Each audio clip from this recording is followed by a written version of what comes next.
A-Team, and one of the stars of that film is with us right now. Give a massive HMV Oxford Street welcome, please, ladies and gentlemen. He is Mr. Captain Howling Mad Murdock himself, Sharlto Copley!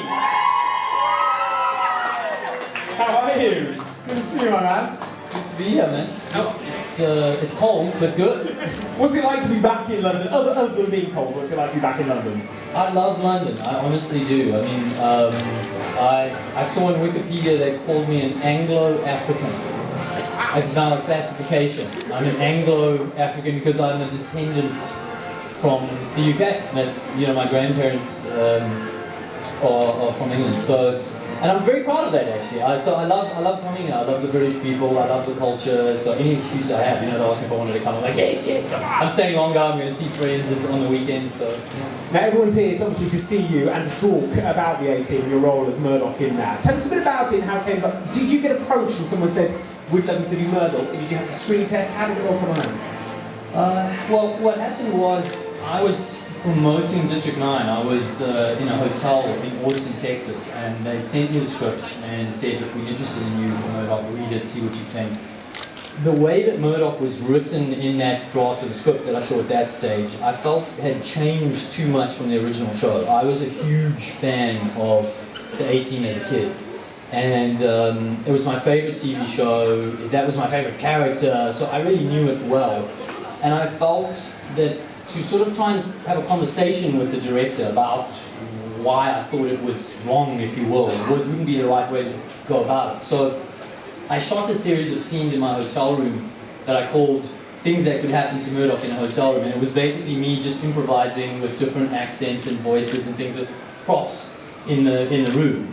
And doing a lot of really traditional Murdock stuff, Billy the Invisible Dog, and, you know, but just amping it up a bit, you know, pushing the envelope on the type of content and the type of things he would say. And I edited that together and I sent it to Joe, and I said if I could do, and that was way more like Dwight had played him, basically. Not so much cool crazy, but genuinely just crazy.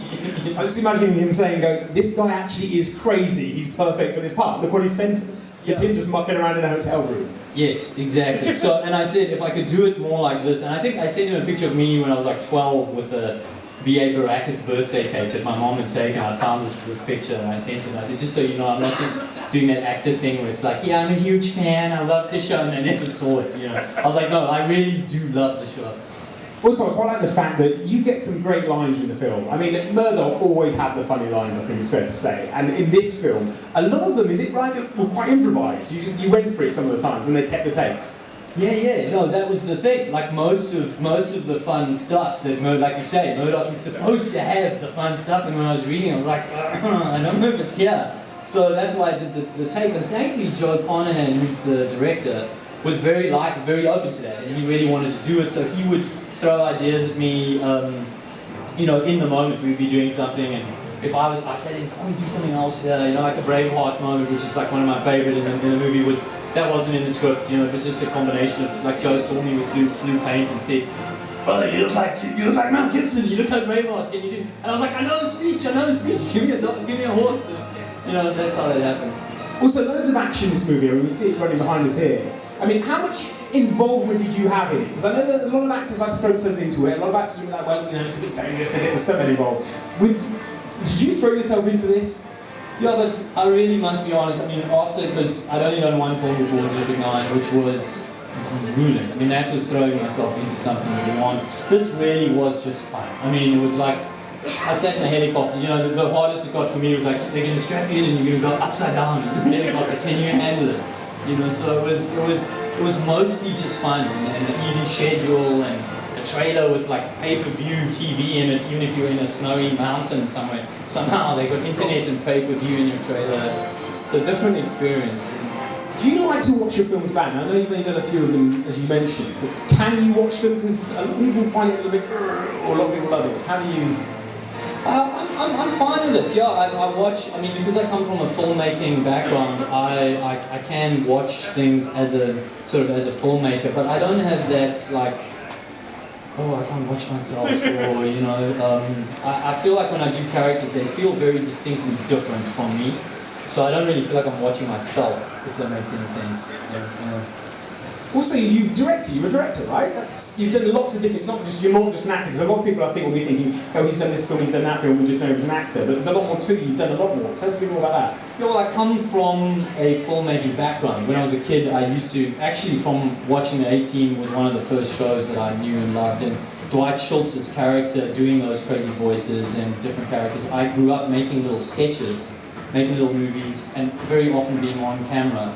Must have made 300 little shorts, you know, as nowadays happens, you know, with video cameras and stuff. And I decided by the time I left school that I wanted to be, I thought acting was too much like a lottery ticket. I loved it, but I thought I'd rather be in control of what I'm doing as a producer, as a business guy. So I went through all sorts of stuff. I started a TV channel in South Africa with some partners, and at a young age I had a lot of like successes and failures. I succeeded but also failed a lot. Which I think was very important for me at a young age. So I produced the short film Alive in Joburg, which District 9 was based on, was meant to be a producer of District 9. So I ended up, by accident, actually being passed to lead that film. That's quite impressive, because that was a big role. I mean, that's a big role to take on, especially if it's your first major movie. But that worked out incredibly well. Yeah, it seems it did. It seems the lottery was in my favour in the end, after all, yeah.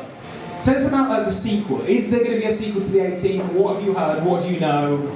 I don't know anything at this point. I think they're waiting for all of this to get done and then see if we can make it go that. Okay, let's see how it goes. Now we're going to see if we can put questions to the audience. So I'm going to see if we'll find some questions for us. Who's got a question for Sharlto? Where's that lovely lady from the States? Come on, you can ask him now. Come forward. Come on. You can. It's a slightly random question, I will tell you, but we'll go with it. Go with it. It'll work. Come on, come on. She'll be quite excited to see you, I think. So. Come on, you come up, you come up. The cool thing is you can ask anything because I'm not famous enough yet for them to veto all the questions. In case like you hurt my feelings or embarrassed me. Oh no, don't ask that!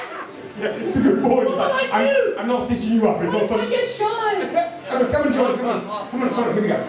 Let's say hello to each other. Hello, hi, nice to meet you. How's it going? How are you? Go on, go for it. I'm shocked right now. Okay, how do you pronounce your last name? It's a go on. It's Copley, as in the cops. American sort of would be like cop, like Copley. That's your first name. That's Sharlto. Yeah, that's fine. But the last name was the problem. I have no idea how the vowels work. So. Wow. Yeah, at least we know now. We know now, right? Americans normally get the first one completely wrong. I've had so many. Really fond of the letter R. I've had Sharlto, Sharlto's very common.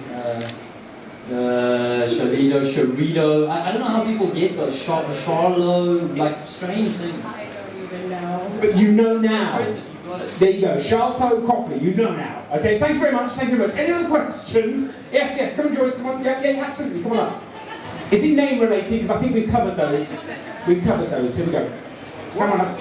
Yeah, what's your name? Catherine. Catherine, me Sharlto.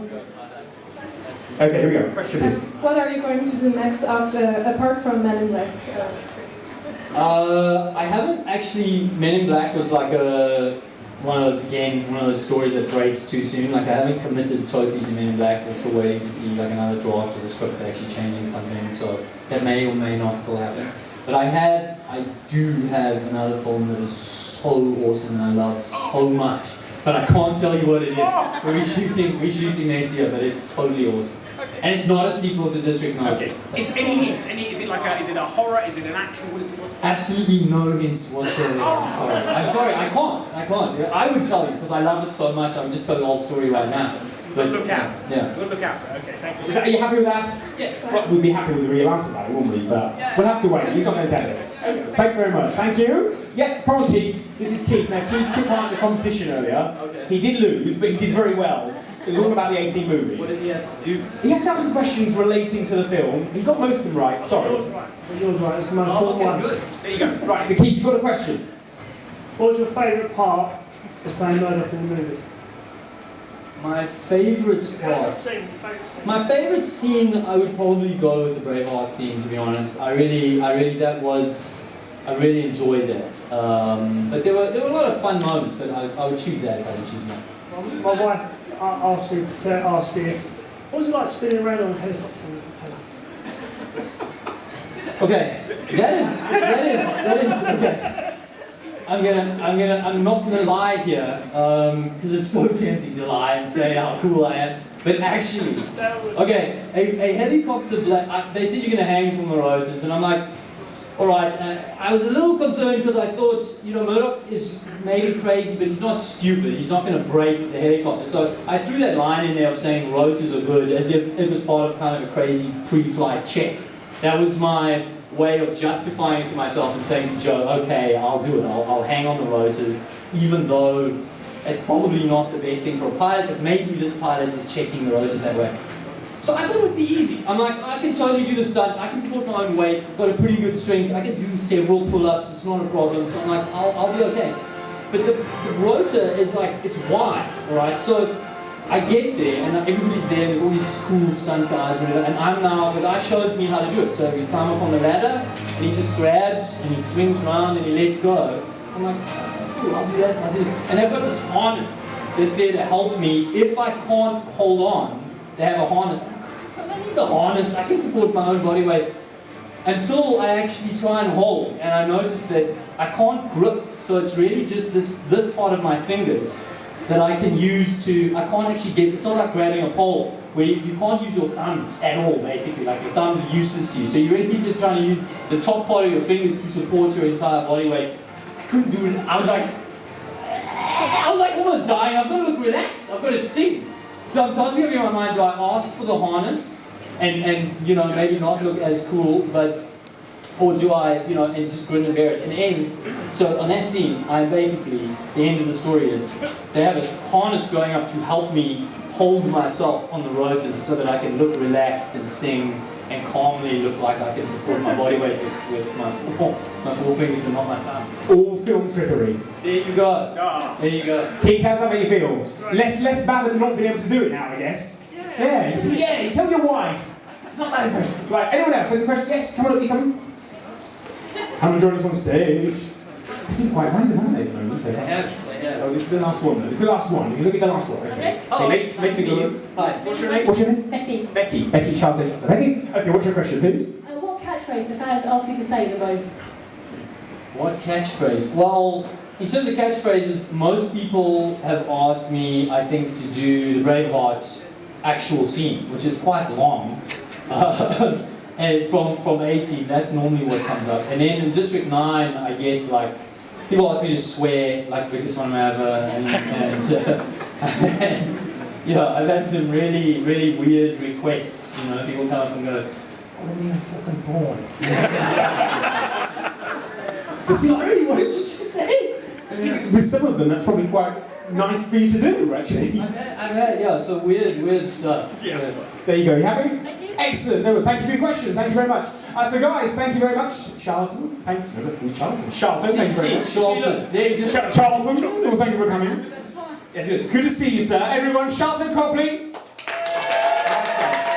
Now he's going to be signing your A-Team Blu-ray, triple play, and DVD. Everyone's got the anti-board. You see the District 9 side.